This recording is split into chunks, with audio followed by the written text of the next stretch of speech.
6.5 is on the road here with Cisco in Los Angeles. Dan, it has been a great show. AI, the conversations are very similar to ones we've had as we've gone across the globe talking about AI. Yeah, it's been a really interesting couple of years. I think we're starting to see a lot of the technology discussions materializing though into enterprise use cases, and people starting to get a lot more focused on measurement and a little bit less caught up in just what the tech is and how it works and really how is it powering companies. And that's a lot of what I've been hearing here as we've been spending time with the folks at Cisco and their partners here in Los Angeles. Yeah, it's interesting. I think we always said here on the show and in our research that this was a marathon, not a sprint. And if we can look on the map and say we are here today, AI with enterprises is just moving from experimentation to POCs. And with POCs, you're going to have multiple POCs and then moving into mass adoption and scale. And there's a lot of planning that's involved here. It requires vision, strategy, objectives, and the rate at this is changing.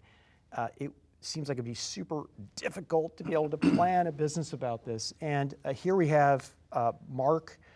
Great to see you. It's been a while. I think it was 7 months here. We saw you at MWC to talk about strategy. You do run strategy here at the company, and I'm sure you are busy mapping out short-term, long-term, do we build it, do we partner, do we acquire, and all that fun stuff. That's right. It's been a fun 7 months.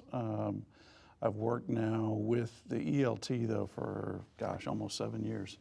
So it's a lot of fun. One thing for sure is that things are moving fast, and I feel like hopefully partners have seen it this week at Partner Summit that we're moving at a different pace. As G2 said on stage, tempo matters, and it really does, particularly for a big company like Cisco. We got to move like a startup but still have scale. Yeah, it struck me, that final comment after I got up there. Hey, here's my philosophy, but here's what Chuck says. Okay, which is speed. Exactly. And I'm like, classic Chuck. Yeah. And then Chuck yelled to him on stage. He said, "Hurry up!" That's good. Yeah, there was some pretty good quips too. We love you, by the way. Exactly. You're the first to say it, and that's well, thank you. I will also be the last. We'll get it on the way out. But you started to talk about tempo, you talk about speed, you talk about execution. This is a race, and I know people, I just called it a marathon, but okay. It's a race, and by the way, Pat, marathon is a race. But the point is I think we're all also trying to figure it out as we go. There's all these good anecdotes and analogies. Oh, it's the build the plane while it's flying thing. But we know it's all in. We're hearing these hundreds of billions of dollars of CapEx investment that's being made right now. Mm-hmm. Cisco, of course, is a huge beneficiary. The company's also made some of the major pivots that it needed to make over the last few years. I've talked countless times with Scott Heron about this ARR pivot, and you've now seen 50% of more than $50 billion of revenue move to ARR. So you've turned that crank, and you've now turned over that big moment.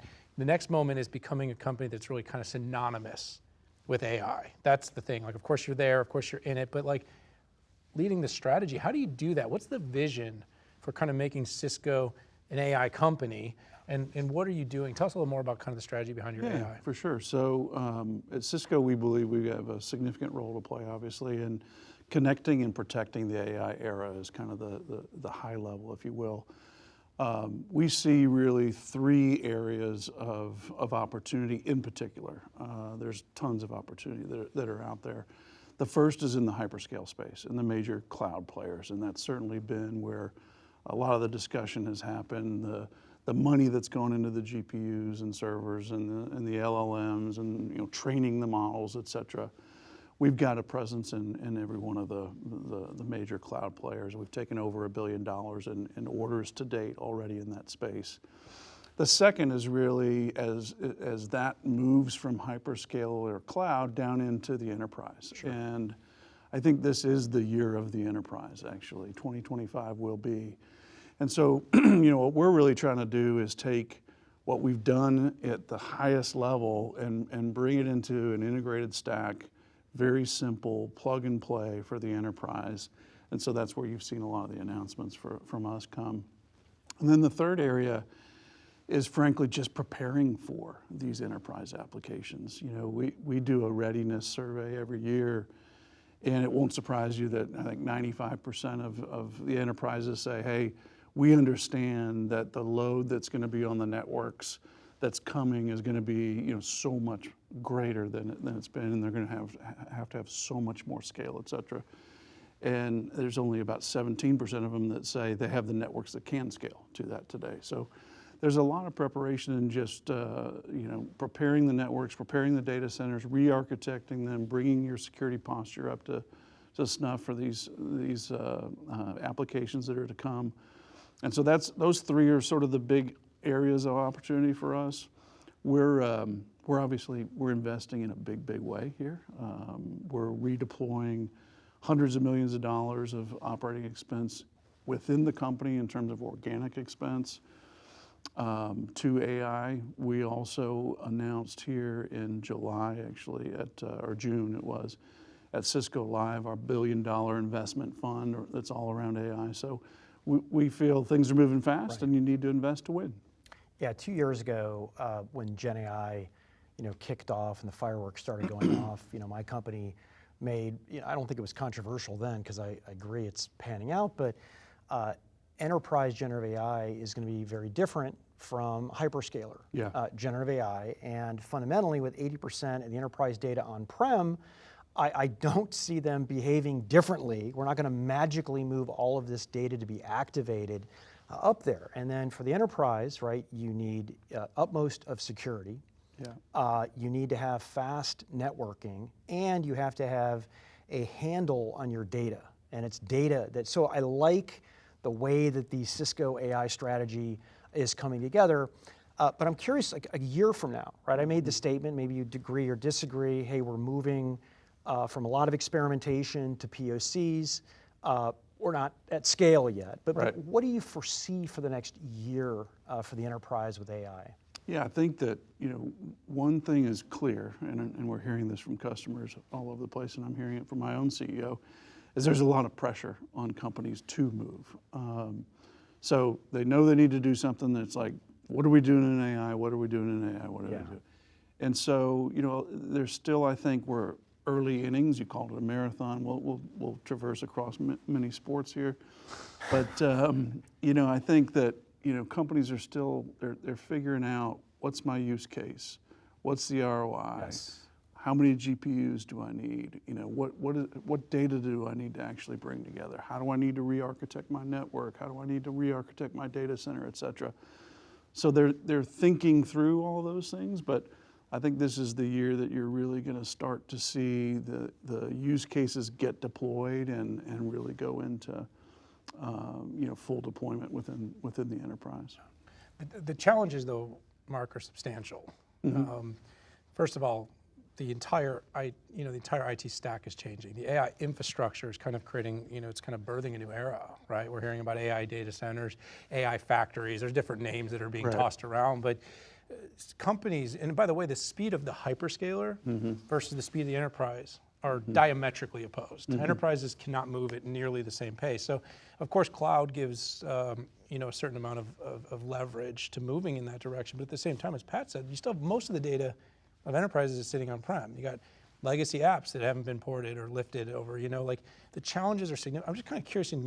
Cisco is so deeply entrenched in enterprise. Kind of what are you hearing as you're sort of out on the road talking to companies about strategy? Like, what are the challenges? Because if you were to listen to the advertising that's out there, you can just deploy a container with a bunch of AI in it, and everything will run. And you'll discover drugs, and you'll be able to build instant cities and engineer. But it's not like that. I have to imagine you're hearing the real challenges, and kind of wonder how you're addressing them. Yeah, and I mentioned a few of them earlier. I think they're focused on. Many of them are just focused on how do I get started. Particularly a lot of the CIOs what's a use case I can really drive and begin to learn from, if you will. A number of them are really wrapped around, how much money am I going to have to spend on this, and what's the return going to look like? And I am also hearing many people say you can't focus on ROI in this space. You just got to go do it, right? This is one of those Definitely the way the transformations. CapEx is rolling out right now, right? It is. Tell me, like the look that you see on the CFO's face when you hear that in a room. Like, Well, you guys talk to Scott here and a lot. you see the can blood imagine. just drain out of their face and they just turn ghost white. Exactly. But yeah, I mean, there's data sovereignty issues. There's security issues. Security keeps coming up over and over, right? Okay, so I'm going to bring some of the highest value data that we have as a company together for training a model, using it for inferencing, what have you, and how do I know that that data is going to be actually protected? How do we know that that's going to be secure? How am I going to monitor this model? And so I'd say those are just a few of the challenges that companies are facing these days. Yeah, it's good. And simplification, by the way, I heard a lot of talk about, with pods, we're simplifying this, security baked into the network from the start.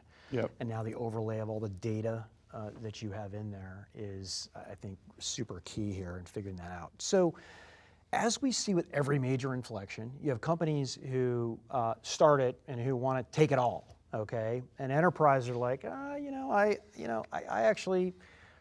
want the best of both worlds here. And what it really takes to move something forward as an industry is multiple companies working together in some collaboration. Maybe after a while they decide to, they're competing at first and then they shake hands on stage, and they do both. I mean, and I'm curious, what is Cisco's role in the broader AI ecosystem? What are you bringing to the table to move the industry forward? It's a great question, and I think there's a couple of different areas where we're going to need to see some really tight partnerships and collaboration happen. Certainly, in the GPUs, that's a space that we're, partnering with AMD and NVIDIA, and there's a number of companies that we have invested in through the $1 billion investment fund that we set up as well, that are all up and down the AI technology stack, because we recognize that customers are going to need more than just a point product, if you will. They want integrated stacks. They want things that are going to be very custom for their vertical or their industry that they're in, et cetera. And they need us to work together. And I also think it's going to be important for us to look to some of the industry players as well. So, for instance, in oil and gas, I was just at a customer that is a major oil refinery customer that has, upwards of 10, 11% of the capacity for the entire world's oil and gas pipelines. And what they're doing is they're using large language models to actually listen to a lot of the equipment that they use in the pumps and the drilling operations, et cetera.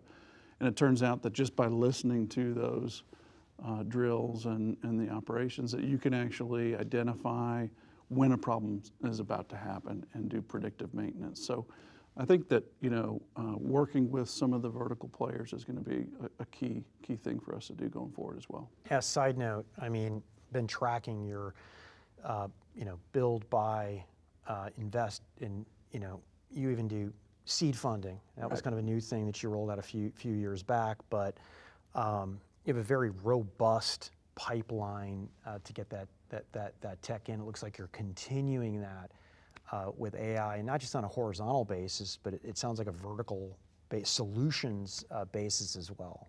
Yeah, so a big reason why we set up this investment fund, if you will, and so that is just purely for investments, just to clarify as well. So we've also made acquisitions, and we'll continue to make those. And in 2024 alone, I think we've made 11 different investments and acquisitions that are in the AI space, if you will.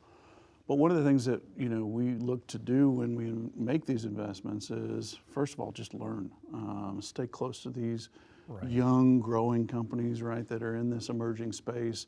Many of them we have a board observer seat or a board seat itself. where we participate and really learn a lot from that company. Many of them we have actual agreements that we'll enter into that are commercial arrangements whereby we're either going to use their product in our solutions or we'll jointly go to market together, et cetera. But bottom line is we see working with the ecosystem overall will allow us to bring a much more robust and better solution to our customers in the end. I appreciate you outlining that.